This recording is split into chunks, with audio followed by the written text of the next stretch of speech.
What's the most up story you've heard? Story 1.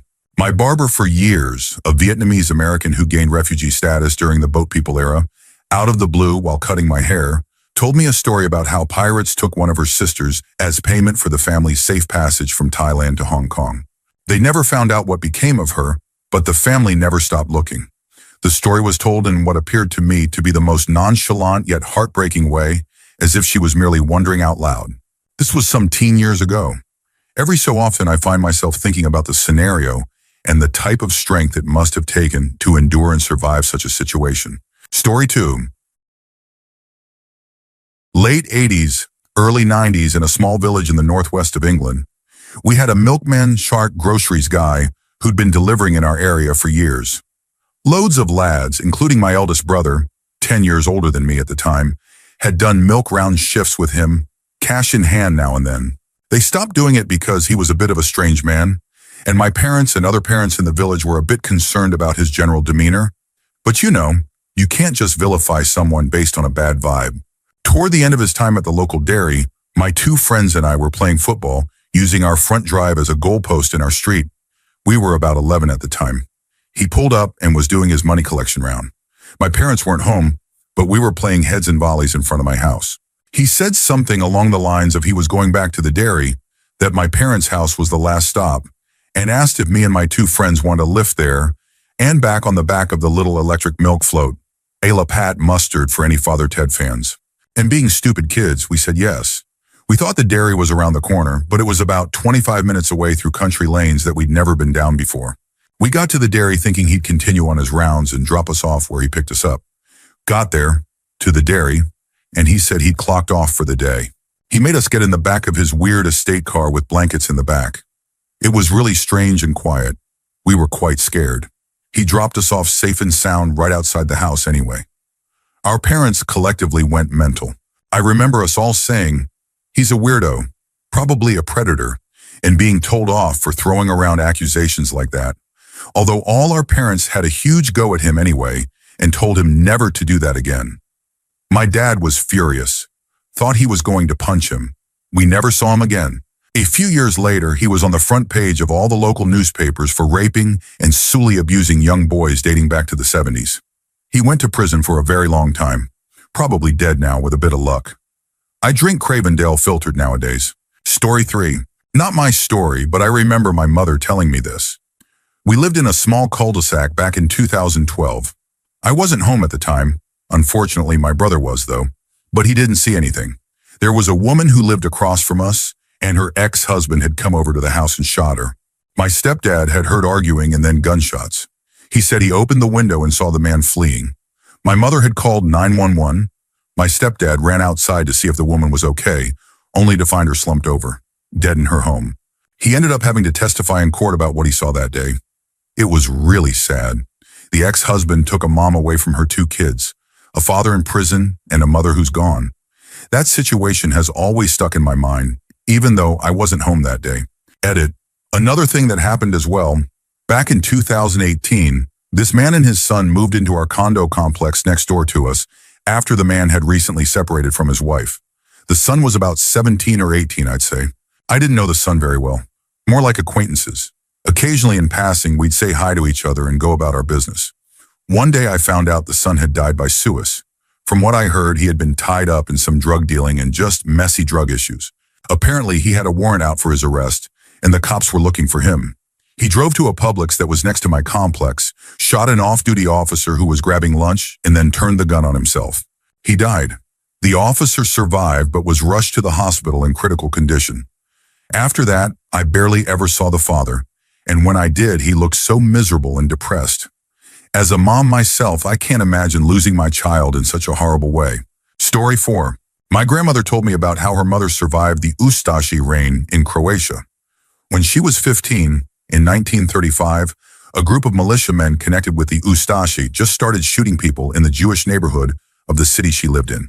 She and her younger sister, who had been walking home from school, ran off the road and into a forested area. A man with a gun followed them and told her sister, who was 12, to take off her clothes once he cornered them. My great-grandmother repeatedly tried to get the gun out of his hands, but also had to hold back so she wouldn't get shot. He forced her to stand back and started wrestling her sister's clothes off. She finally tackled him.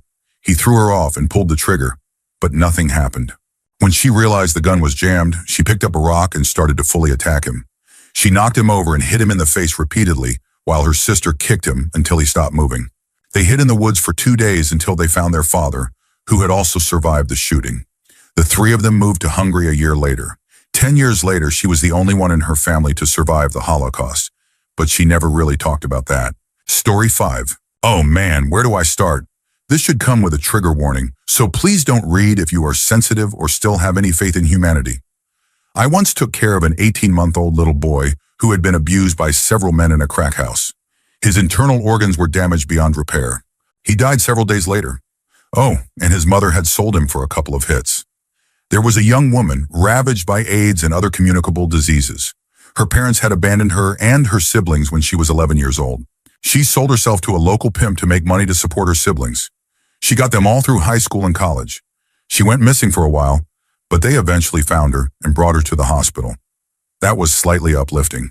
There was a woman who had been tied up and burned by her boyfriend. He started at her feet.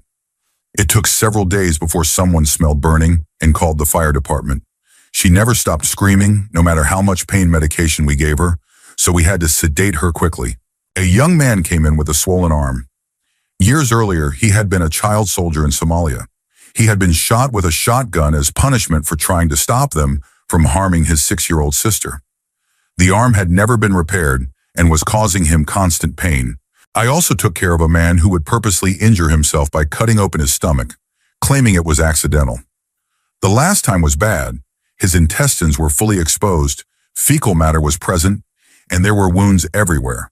Spines completely exposed from people left lying in filth, not repositioned. One family left their grandmother home alone for a week while they went on vacation. They left a cooler with food and water next to her chair. By the time they returned, she was completely altered and essentially fused to the chair. EMS had to cut the fabric apart to bring her in. We had to peel the fabric off, and when we did, her skin came off with it. I told the family that if they didn't sit in the room and watch, I would report them. I called the police anyway. Honestly, the cases that hurt the most are ones like a mid-30s single mother of 4 who was diagnosed with aggressive breast cancer. Her copayment to start treatment was $1,400. It took her 9 months to save up the money. By the time she did, the cancer was growing out of her body and spreading everywhere. There was nothing we could do but manage her pain. 4 children lost their mother over $1,400. I deeply resent the American healthcare system. So many more stories come to mind, but I don't want to think about them anymore. Story 6. While my mom was pregnant with me, 1979, she and my father kidnapped my 5-year-old half-sister from her first husband. They took her from Ohio to Texas and were on the run with her for 10 months. During that time, I was born. Her father kept calling my aunt, my mom's sister, begging for information about his daughter's whereabouts. My aunt eventually told him they were in Corpus Christi, Texas. He immediately flew out there. He checked into a cheap motel and called his wife. They prayed together over the phone, and when they finished, he looked out the window of his hotel room. My mother holding newborn me, my father and my sister were walking past his window. They were staying at the same motel. The police were called and my sister was returned to her father. They went to court and no charges were filed against my mother and father, but they were never allowed to see her again. Courts in the late 70s and early 80s were wild. I knocked on her front door when I was 19 so I could meet her. I knew where she lived because my mother would occasionally drive me past her house to show me where my sister lived. Story 7. My good friend took her life a few years ago after a long battle with mental illness. We were in the Army together. She had been divorced for a while and was sharing custody of her 2 sons pretty amicably with her ex-husband. On the night she took her life, her kids had left with their dad for the weekend just a few hours earlier. It was a Friday night and they were due back on Sunday. They ended up staying with him for an extra night due to some delays. The dad texted my friend to let her know he'd take them to school on Monday and that they would take the bus home afterward. When they got home, 3 days after she died, her children found her body. They've been traumatized ever since. We still believe she intended for the dad to be the one to find her, not her children, because he always brought them into the house after dropping them off. This has stuck with me for years, and I think about them often. Story 8. My dad and mom both worked at a lumber mill in the Rogue Valley area of Oregon during the 1970s. The mill did a number of things. cutting and planing different types of boards, making trim, etc. They also had an industrial wood chipper for scrap and unusable materials. The chips would go through a chute that shot outside into a chip/sawdust pile. One day, one of the workers assigned to the chipping area had been drinking. While pushing some scrap boards into the chipper, he fell forward and couldn't get out, possibly due to being intoxicated. His front two arms made their way into the chipping blades, and he was pulled in up to his elbows before another worker was able to shut the machine off. My dad was outside at the time and said he and about 20 other workers watched as the chips and sawdust suddenly stopped coming out, and instead blood and small chunks of flesh sprayed out, turning the pile into a soggy red mess. He said the worker ended up bleeding to death before he could reach the hospital. There was a blood stain on the floor in the chipping area that they could never get rid of, no matter what they did. For the remaining 2 to 3 years my dad worked there. I didn't believe this story at first, but my mom later corroborated it, telling me about it from her perspective when he wasn't even around. She had been inside the building when it happened. It sounded like she was relatively close to where it occurred, though not in the exact area. Story 9. Traveling on the slow boat from Thailand into Laos down the Mekong River in early 2020. It was 8 hours of beautiful scenery, party atmosphere, and a good laugh. I met a guy named Chris, an Aussie from Melbourne, who was traveling with an English girl.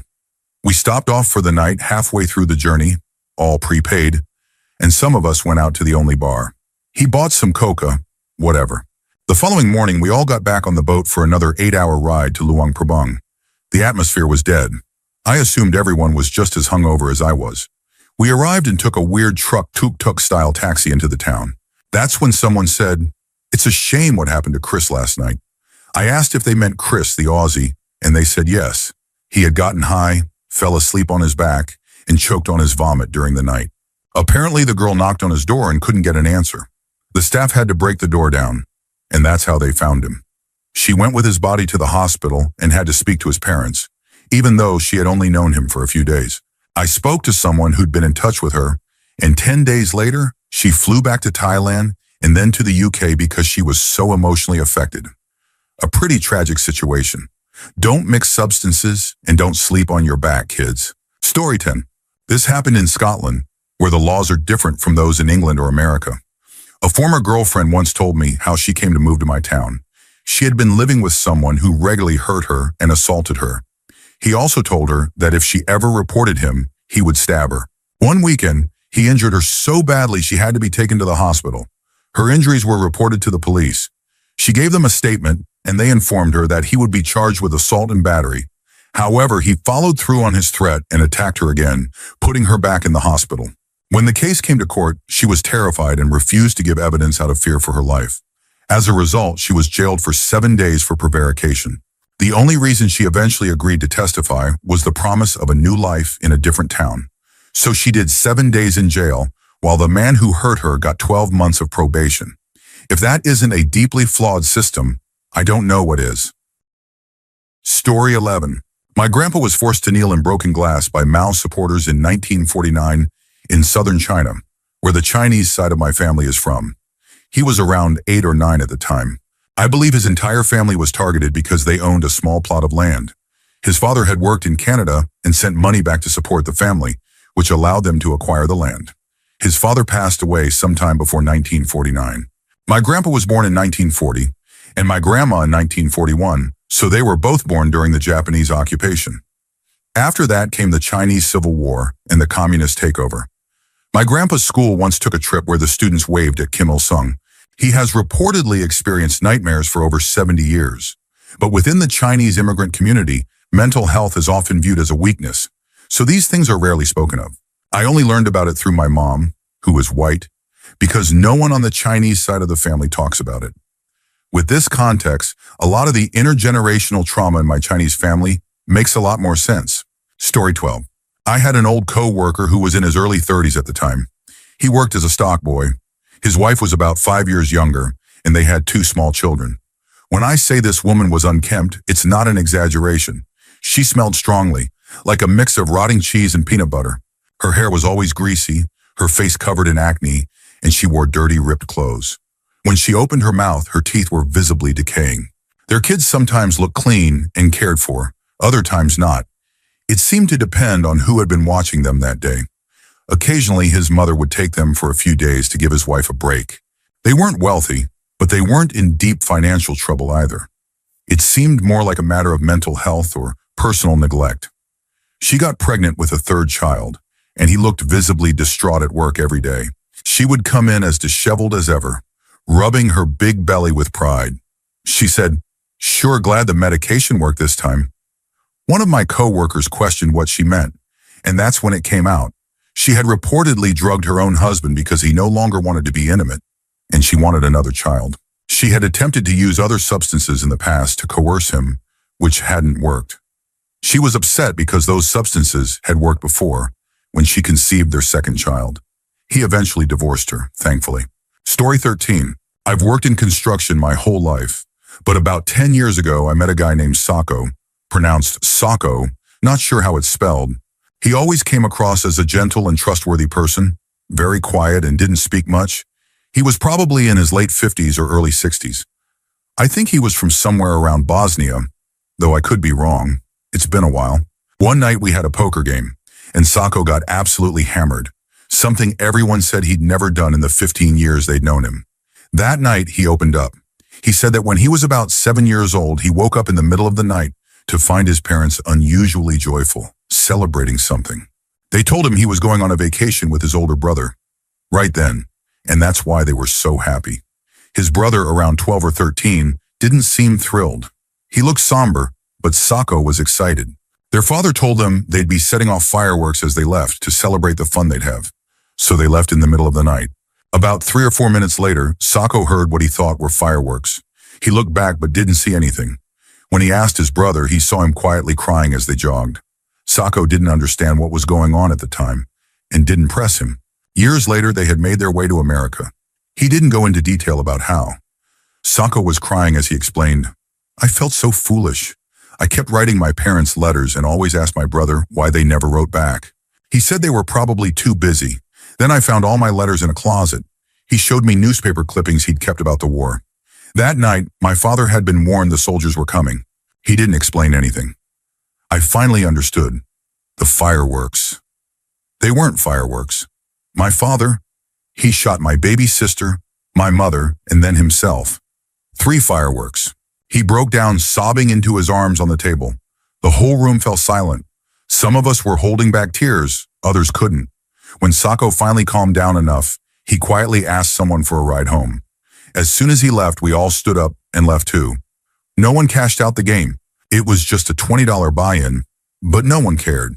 We never spoke about it to each other or to him again. After that night, we all understood he'd been through something unimaginable. That probably explained why he was always so quiet and kind. Story 14. When I arrived in Asia, I stayed at the home of a local man who lived with his wife and daughter. On the first day, I got settled in. By the second day, I felt more comfortable, and we were all sitting down to dinner, having a lovely time, sharing stories, and chatting about life. The next morning, while we were having tea, he told me that every Sunday he travels around the country giving out free Bibles. Curious, I asked him when and why he started doing that. He told me about the day he missed church, the first time in over 10 years. That same day, a Suic bomber entered the church he usually attended, and several of his friends and family members died. I started crying as he told the story. Since that day, he's felt that maybe God was looking out for him or trying to send him a message, that you don't have to be in church every day to be a man of faith.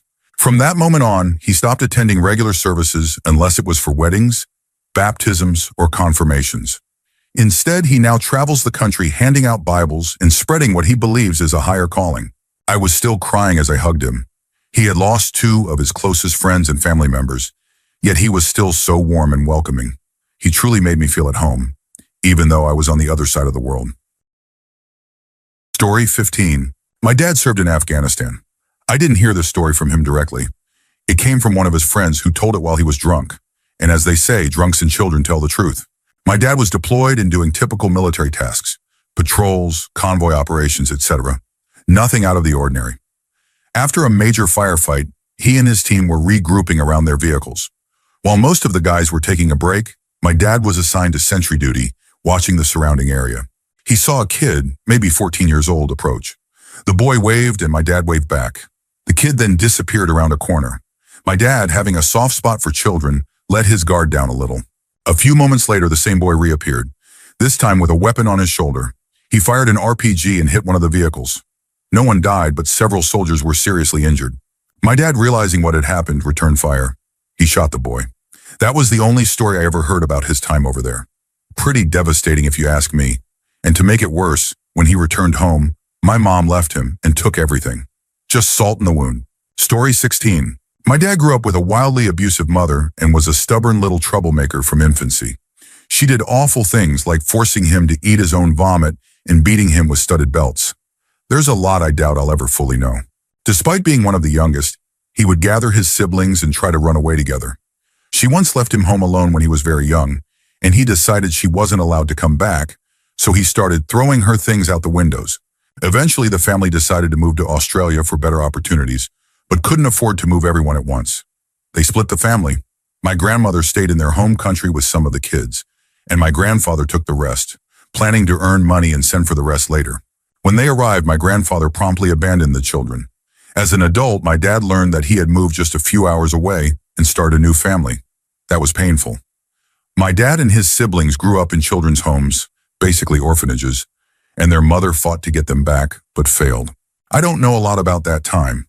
My dad tells the lighter stories, how the guardians played dodgeball by kicking balls as hard as they could at the lined-up kids. The time he had art class and they painted the teacher instead. When he lit his desk on fire because someone said he wouldn't dare. Light mentions of beatings. Lots of times he ran away because the streets were better than the home. He stole a car by age 10 and went for a joyride, eventually parking it in a pool. Once, someone tried to gouge his eye out over mistaken identity. His eye is still damaged from that. He was a heavily institutionalized youth offender. The system, if it had ever cared, had already given up on him. If you know much about the backstories of Charles Manson or Albert Fish, it's not far off based on what little I've heard. Since then, the government has formally apologized to former wards of the state, offering compensation and benefits like free dental, because they destroyed the lives of so many children. My dad doesn't have a formal education. He still struggles with things like spelling, but he's incredibly smart, with a practical, logical mind. He hitchhiked around the country a lot, always carrying a knife in his boot. A random couple took him in and looked after him. He came and went as he pleased. The husband of that couple knew Chopper, an infamous figure. You should watch the movie if you haven't. It was a rough crowd. One day when he was about 18, my dad was catching up with his brother. "Where are you living these days?" and he asked. "In a share house with a group of girls. You should come over." "A house full of girls? Sounds good to me." While walking up to the house, a girl was walking out. My dad looked at his brother and said, "That's the girl I'm going to marry." The girl in question was a good Catholic girl. After her father died young, the church made sure to put his 5 daughters through school. They were the poor kids at a well-off school, charity cases essentially. Sometimes they were sent to children's homes when their mother couldn't afford to feed them. That was actually a good thing. They got plenty of food and always came back home. The girl was fiery, argumentative, and passionate about fairness. In school, she often got in trouble for standing up for others. She would accept the punishment with her head held high because she knew she'd done the right thing. Her sisters would tease her, say she was adopted, and that nobody loved her. Sibling stuff, I guess. Her mother could be both cruel and loving, generous one day, harsh the next. It was disorienting. Her whole family was a little unusual. They called themselves quirky, marched to their own drum. Just a little different. Nothing wrong with that. But they would eventually learn that their quirks were signs of severe mental illness, and it would lead to many young deaths. At least 2 generations required electroconvulsive therapy, electroshock, and time will tell if that continues. The girl would one day learn the truth about her father, who he really was, and what he had done to his daughters, including her. She couldn't remember it. She was too young when he died. But her older sisters eventually helped her see past the pedestal she had put him on. He was no longer the light of her childhood, taken too soon. That understanding came much later. This girl had grown up on the right side of the law, surrounded by privilege, even if she wasn't part of it. She was used to gallant, clean-cut boys from good families, the kind who brought flowers and shyly asked to hold hands. She wasn't used to boys who tore up school lawns on motorbikes. She wasn't used to scruffy street kids who didn't care about rules. She was not impressed. Instead of flowers, he brought her a potted plant, because flowers just die, and a plant made more sense. She told him to get a haircut and a job. He did, and came back to see her again. Obviously, that girl is my mother. Both of my parents came from incredibly difficult backgrounds. They had cycles of abuse to break in a time when that wasn't even acknowledged. We never had much money growing up, and they still don't own a house, but they made sure I always had a roof over my head, food on the table, clean clothes, and access to school. I grew up loved and safe. They never resented me for having what they didn't, because parents are supposed to try to give their children better. A lot of these stories are dark. My parents, especially my dad, walked a fine line, and in slightly different circumstances, they might have ended up down a dark path. I've always found it hard to accept when people use their past as an excuse for bad behavior, because probably due to how I was raised, I've always been drawn to people with painful pasts, and I've known plenty who've experienced worse and still chose to be kind.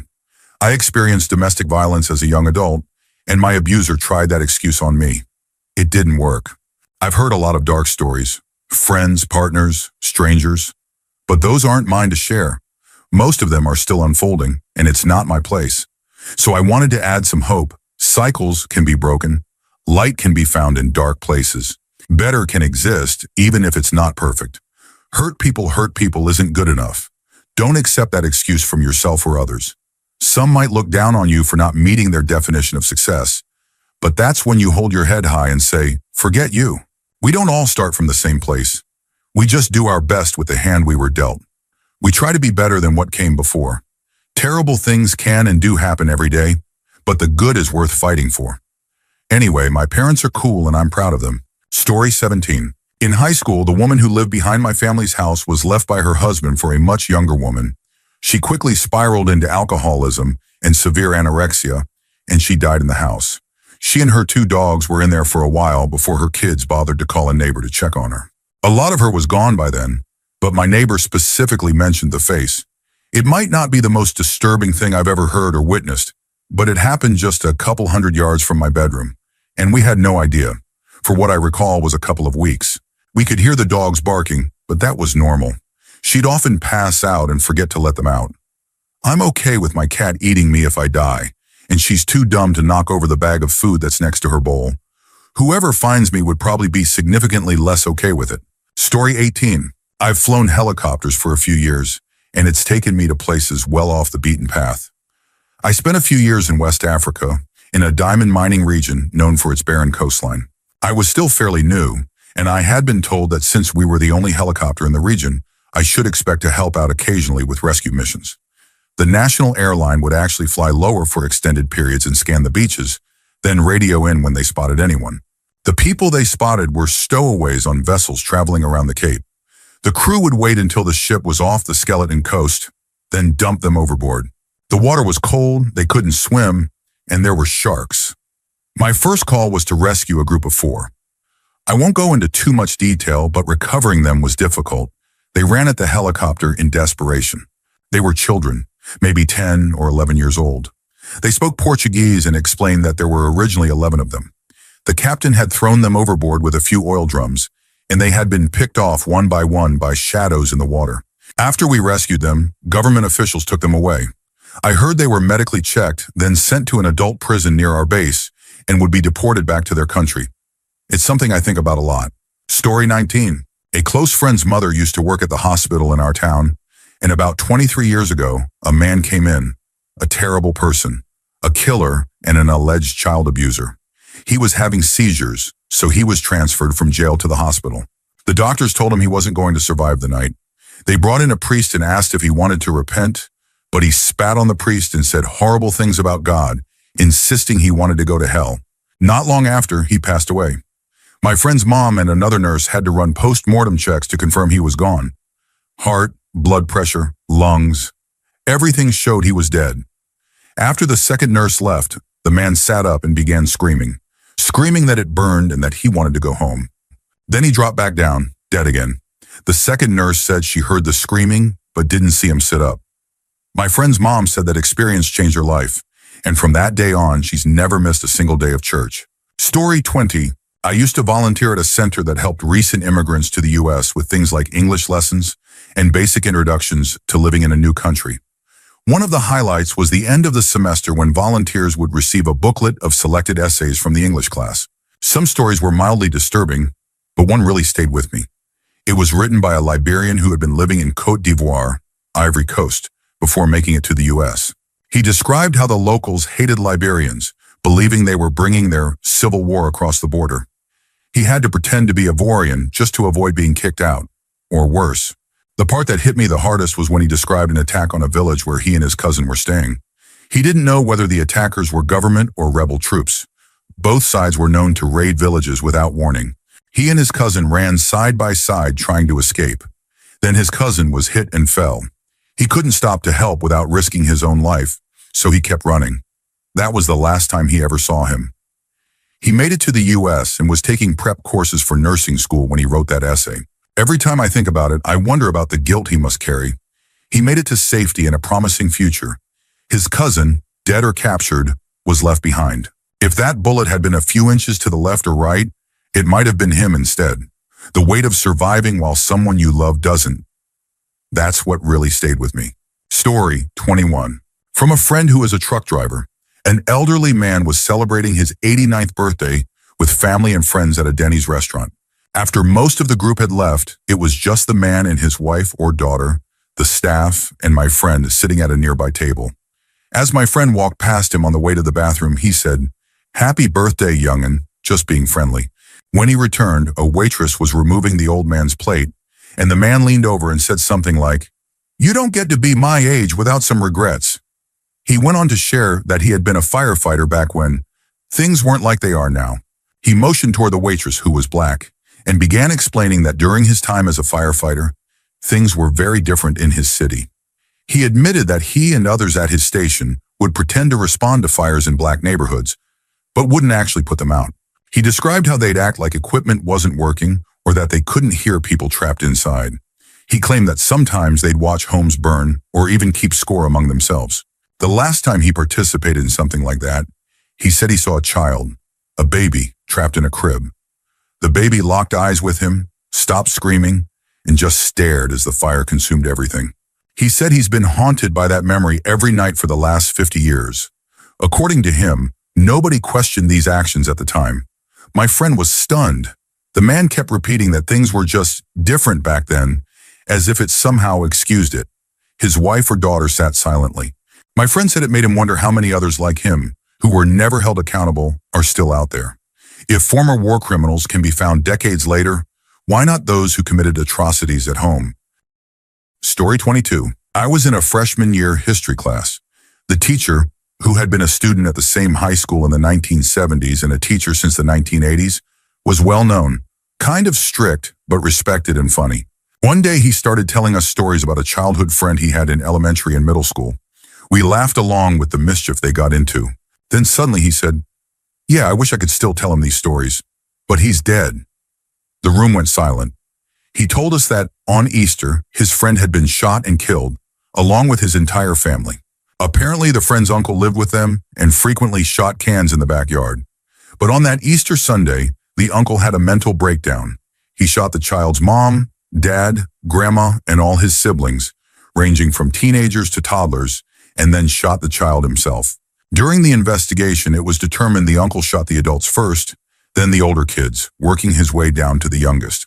Afterward, he sat on the couch, surrounded by their bodies, drank a beer, and then called the police. My teacher said that on the way to Easter dinner that day, he passed by the house and saw the uncle sitting on the couch. He even said something like, "I wonder what my friend is doing today." He was stunned when, during the trial, the uncle recounted sitting on that couch, exactly as he had seen him. The class sat in silence until the bell rang. Then we all awkwardly stood up and left without a word. Story 23. Not something I heard, something that happened to me when I was about 10. I'm a woman now. That was the year I first learned what explicit material was, and after telling one of my friends, she suggested we watch it together. We never did anything beyond watching it, but I quickly became addicted. That same friend convinced me to try other things too, like going on a Omegle to watch random adult men doing inappropriate things, then mock them. At some point, I downloaded an app. I can't remember if it was a dating app or something else, but I started talking to a guy who was around 23. Within our first few texts, he sent me a video. It showed a very young girl, maybe a year old, possibly wearing a shirt but no pants. A man appeared on the screen and did something unimaginable. At first, the baby didn't react. Then she cried. I think that's where the video ended. Or at least that's all I can remember. My friend encouraged me to keep talking to the man, and I did. She even convinced me to share that video with people who were younger than me. I still don't understand how I didn't get caught doing that. I later asked the man if he had made the video. He claimed someone else had sent it to him. I don't know if that was true. My friend then had me lie about my age and say I was 16. She also made sure the man knew I was a girl. He told me his dream was to harm children, and he asked me to help him. My friend encouraged me to agree. Thankfully, my mom went through my phone around that time and found everything, the messages, the video, and the app. She deleted everything and took my phone. I'm beyond thankful that she did. I have no idea what might have happened had that gone on longer.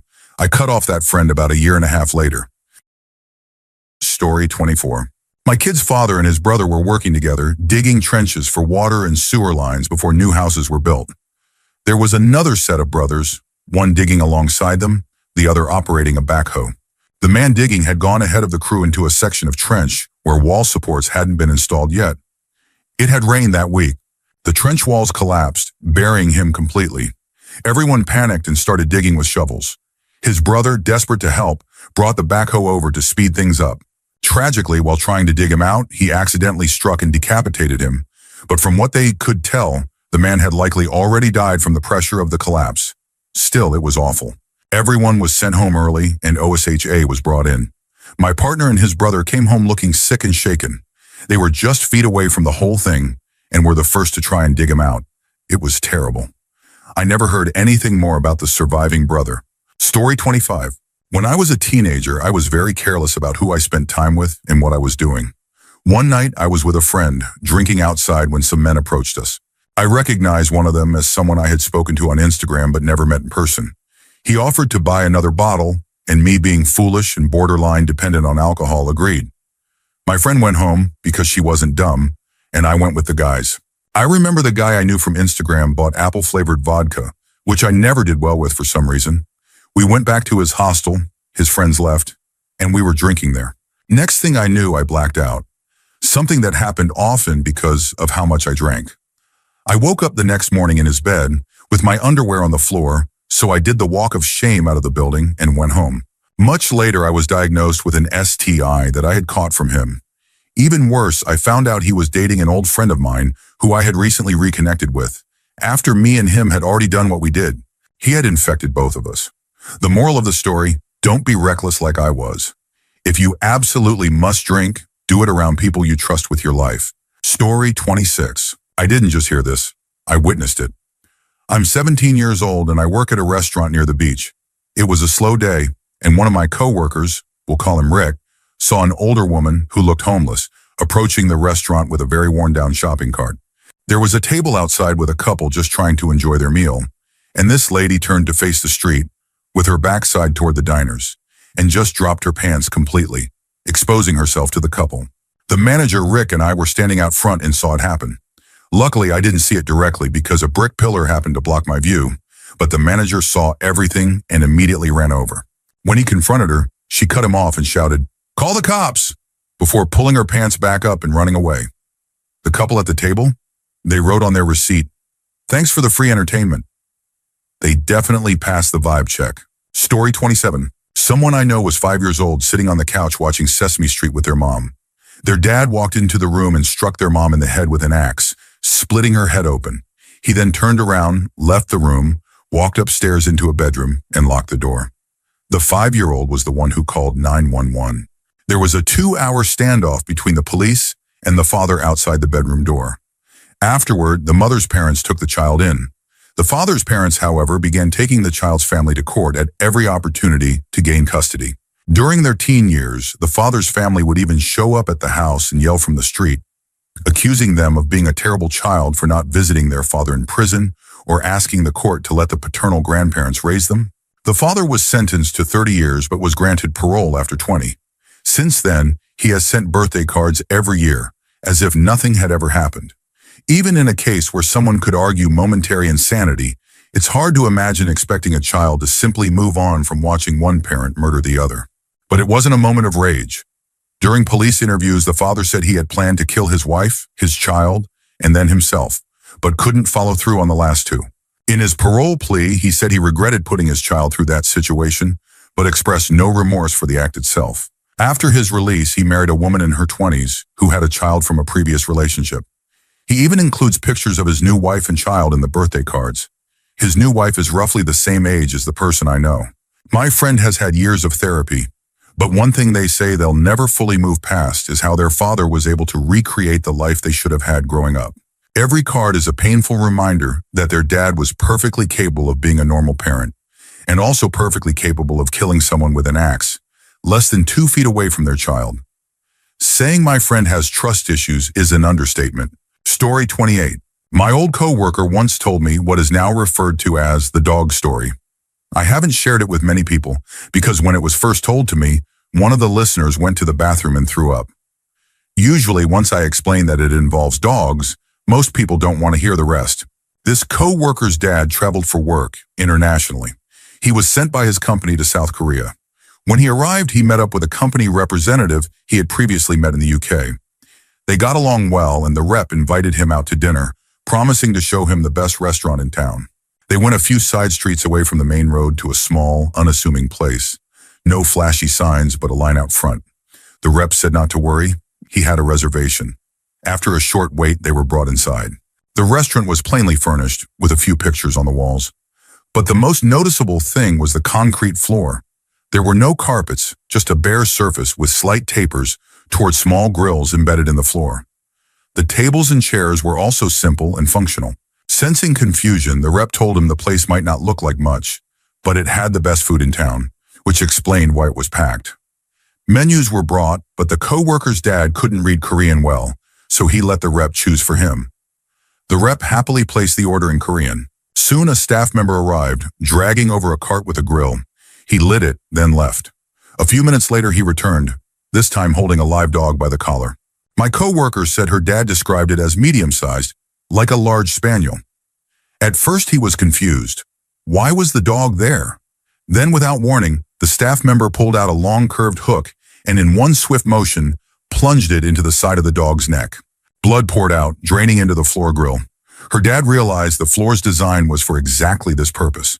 The dog was pinned to the cart, still alive and looking up at him. The staff member then pulled out a long knife and quickly sliced off the dog's tail, immediately placing it on the grill. Within moments, he presented the grilled tail to my coworker's dad to eat, while the dog continued to bleed out and stare at him. According to my coworker, her father jumped up, ran out of the restaurant, vomited all over the street, and rushed back to his hotel. I have no proof of this story's truth, and I honestly hope it's not real. That would be nice, but the assignment was to share stories we've heard, and that's what I was told. Story 29. When I was in high school, I used to watch TV dramas based on real-life stories. One episode told the story of a woman who grew up in an orphanage and later became a S-worker. One day she met a client who treated her with unexpected kindness, and they eventually fell in love. They planned to get married. But one day she saw a photo of his mother, wearing a necklace that looked exactly like hers. It was the only item she had from her biological mother. After some investigation, she discovered the truth. The man she was about to marry was her biological brother. She immediately ended the engagement and cut off the relationship. A year later, she met another regular client, a married man with 2 children. He promised her that once his marriage was annulled, he would marry her. Eventually, his annulment was finalized, and they did get married. A year later, they had a child together. One day, after being intimate, she was picking up their clothes when his wallet fell to the floor. She picked it up and found a photo inside. It was a picture of her biological mother. She was shocked. She knew it wasn't his ex-wife. She had seen the woman at the annulment hearings. She realized that the woman in the photo was his first wife, her biological mother. In the end, she discovered she had unknowingly married and had a child with her biological father. Story 30. A story a colleague told me. A friend of his went on a trip to Poland and went clubbing. She kissed a guy and almost went home with him, but her friends convinced her to return to the hotel with them, since they had an early departure the next morning. Over the next couple of days, she developed a strange rash that wouldn't go away. She had it checked at a doctor's office, and they called her back in for the results. That was unusual since they normally just give the diagnosis over the phone and prescribe treatment. When she arrived, the doctor asked what she had been up to lately. They told her the rash was caused by a type of bacteria typically found on corpses in advanced stages of decomposition. It was traced back to the guy she had kissed in Poland, who was likely involved in something very disturbing. I'm not sure if they ever discovered exactly what was going on, but this story never fails to make me feel sick. Story 31. This pales in comparison to some other stories, but in 2014, a family from my town, all people we would regularly see at the local supermarket, died within a year of each other. They had a 10-year-old son with multiple disabilities, including a seizure condition. He passed away in his sleep and was found by his mother. The family was Indian, and in their cultural or religious practices, as I understand it, though this is a simplification, if a child dies before the father must give the final blessing before burial. The father was away on a business trip, and instead of calling him, the mother placed her son's body in the bathtub with bags of ice until the father could return. Authorities were alerted, possibly because the boy hadn't shown up to school, and discovered the body before the father came back. The mother was initially charged, but she was eventually cleared, and the boy's death was ruled natural. Still, the rumors never stopped. Everyone in the neighborhood continued to believe she had killed him. A few months later, both parents were found dead in the home. The father had narcotics in his system and pill bottles around him. The mother was found drowned in the pool. His death was ruled a murder and hers a suicide. Many of us believe she took both their lives out of guilt, shame, or simply because she couldn't cope with the weight of the rumors, despite likely not doing anything wrong in the first place. Story 32. When I was at university, there was a house where 5 of the rugby players lived together.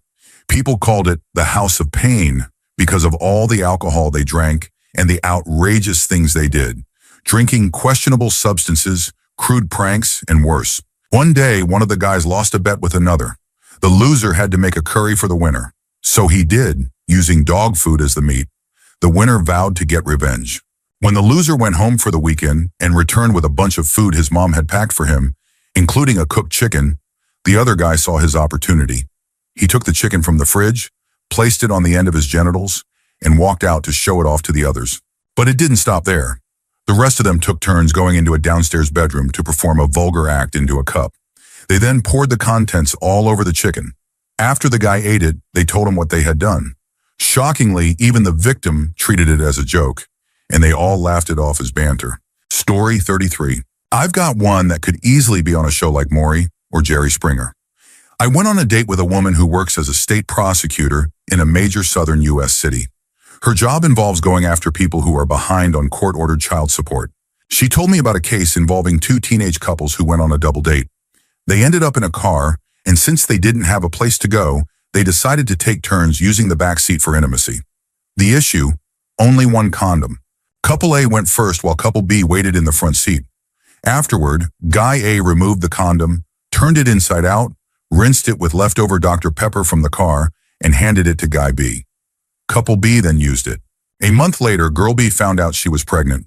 Guy B denied being the father. A paternity test proved he wasn't. But then they tested Guy A, and he was the father. The remnants in the improperly cleaned, reused condom had caused the pregnancy. He was ultimately found liable for child support. Story 34. Even though I'm still a teenager, there's one story I've heard that stuck with me. My school is extremely strict. No makeup, no non-uniform clothing, no different colored pants or skirts allowed. They also regularly check our backpacks. We're not even allowed in our classrooms during breaks or lunchtime, and there are cameras in both the bathrooms and changing rooms, so any staff member can monitor us at any time. The strange thing is, despite all this, one couple still managed to cross a line. They would sneak off into the bushes in the schoolyard, thinking nobody could see them. But as expected, they were caught almost immediately by school security. Apparently, this wasn't even the first time. It was a regular thing for them. Eventually, the girl's own friends told everything to the principal because she had shared all the details with them. This story highlights the inequality in how these situations are handled. The girl ended up traumatized. Her parents were furious with her. She stopped attending school, and rumors spread everywhere. Her life became completely miserable. The boy, on the other hand, I know him personally. Nothing happened to him. He went on living his life like normal. No backlash at all. No one even said a word to him. Right now, the girl has returned to school, and I'm trying to support her the best I can. She told me that he pressured her into everything, and I truly believe she was manipulated. It's clear she didn't deserve any of the blame. Story 35. This was a horror story I heard around a campfire at a kid's summer camp. It went something like this. A girl's parents left her home alone one night. She turned on the news and saw a report about a dangerous inmate who had escaped from a prison just a few miles away. The report warned everyone to lock their doors. Suddenly, the power went out. She grabbed a flashlight and went to her room, where she started reading with her dog by her side. Later in the night, she let her dog out into the backyard and unlocked the doggy door so he could come back in when he was ready. At one point, she heard a strange noise outside but assumed her dog had just caught a squirrel. Soon, she heard the dog come back in through the doggy door and called for him. He came to her and licked her hand, then walked away. This happened several times. She called his name, he came and licked her hand, and then left again. Eventually, she called one more time, and he didn't come. Thinking he was just asleep, she got up to use the bathroom. In the bathroom, written in blood on the mirror, were the words, "People can lick too." Her dog's body was lying on the floor. Story 36. The story starts when she was just a girl, and he was already making her life miserable. She disliked him from the beginning. He stalked her, watching when she left the house, showing up uninvited. Whenever she tried to tell him to leave her alone, she'd get in trouble both at home and at school. Still, he never stopped. He kept saying she was the love of his life, even though she made it clear she didn't feel the same. This continued for about 20 years. She moved constantly to avoid him. At one point, she had a child with someone else, and somehow he even managed to sneak into the delivery room, wearing a mask, making it less obvious to everyone else. Anytime she tried to explain the truth, she was told she was overreacting or crazy. People kept saying she should be grateful. He does these things because he loves you. Before the pandemic, she finally built up the courage to return to her hometown. He was waiting, with his coworkers and friends. He started harassing her again, and at one point even proposed to her. She snapped, unable to believe that after 20 years of misery, people still expected her to say yes. Instead of supporting her, people said she should feel sorry for him. He would constantly show up to help, when in reality, he was making her life worse. He caused her to lose everything. It got so bad that she had a breakdown and had to be admitted to a psychiatric ward. Even then, he sent friends to check on her. When she told the psychologist about it, they considered transferring her to a more restricted unit, and she feared losing custody of her daughter. To this day, she still deals with the consequences. She hates him with everything she has, but it feels inevitable that he'll appear again, masked behind his twisted version of love. He said he just wanted her to remember him, but never cared how she would. The worst part? He ruined every opportunity she had, burned every bridge she tried to cross. He even managed to cause so much damage that her family couldn't find work in town and had to move away. And no, it wasn't even his hometown. He destroyed it all and still doesn't understand why she hates him. Story 37. This happened to my cousin's girlfriend around 2010, and it still messes with me whenever I think about it. She was in her early 20s, living in a mid-sized town in the Midwest, working part-time at a supermarket and taking community college classes. One night after work, she was waiting for her bus when a man approached her. He was maybe in his 40s, scruffy but not homeless looking, and asked if she could help him call a cab. She didn't have a phone on her, but she offered to walk with him to the gas station nearby so he could use theirs. He seemed nervous, kept looking over his shoulder, but didn't act aggressive or anything. On the way, he started talking, fast, rambling. He said he had just gotten out of the hospital, that he was trying to find his brother, that he didn't have any money but just needed a ride out of town. She started getting uncomfortable, and when they reached the gas station, she told him she had to go. He didn't follow her inside, and she thought that was the end of it. The next day, she saw his face on the news. His name was Darren R. something. He had escaped from a psychiatric hospital 2 towns over by hiding in a laundry cart. He wasn't just any patient. He was being held after being found incompetent to stand trial. He'd been arrested 2 years earlier after police responded to a noise complaint at his house and found what they described as a makeshift morgue in his basement. Darren had apparently been luring men to his home using Craigslist ads, offering money for modeling gigs or casual hookups. Once there, he'd drug them, kill them, and preserve parts of their bodies. When they finally caught him, they found 4 bodies and a collection of items in jars. He told the police he was trying to rebuild his dead brother. And the worst part? He escaped just 2 hours before she met him. He had made it nearly 40 miles on foot, probably hitching rides or hiding in delivery trucks, and she had walked alone with him for several blocks. When she talked to detectives later, they told her that it was almost certain he was looking for a new victim. He had nothing on him, no money, no ID, but he had already taken a belt from a department store bathroom, which they believed he intended to use as a ligature. She had noticed it hanging from his hand, but thought it was his. They found him 2 days later. He had broken into a vacation home and was trying to steal a car when the owner came home early and called the police. He was arrested without a fight. She still thinks about what would have happened if she hadn't insisted on going into the gas station, or if she had agreed to give him money, or, God forbid, if she had taken him somewhere in her car. It's been over a decade now, and she says she still can't be around men with that same rough, patchy beard or that kind of distant, vacant stare. She never rides buses alone anymore either, and I honestly don't blame her. Story 38. I used to work in hospice care. One of my patients was an elderly man in his late 80s who was dying of lung cancer. He didn't have much family left, except one adult son who lived in another state. They weren't very close, but the son would call occasionally to check in. Mostly he was just interested in the will. The old man told me during one of our late-night chats that he had decided to leave his modest estate to his nurse, me, because I was the only person who treated him like a human being in his final months. I tried to talk him out of it, honestly, but he insisted. A week later, he died peacefully. Here's where it gets insane. The son flew in for the funeral and learned he wasn't in the will. He lost it. The guy broke into the funeral home during the night, dragged his father's embalmed body out of the casket, and tried to burn it in the parking lot. Apparently, he thought if the body wasn't preserved, the will would be invalidated somehow. Completely unhinged. He was arrested, of course. I testified during the trial. The guy got a short sentence for desecration and attempted arson. But I'll never forget the image of that man, in a nice suit, calmly sitting in court while they showed surveillance footage of him dragging his father's corpse across the floor like it was a trash bag. Absolutely messed up.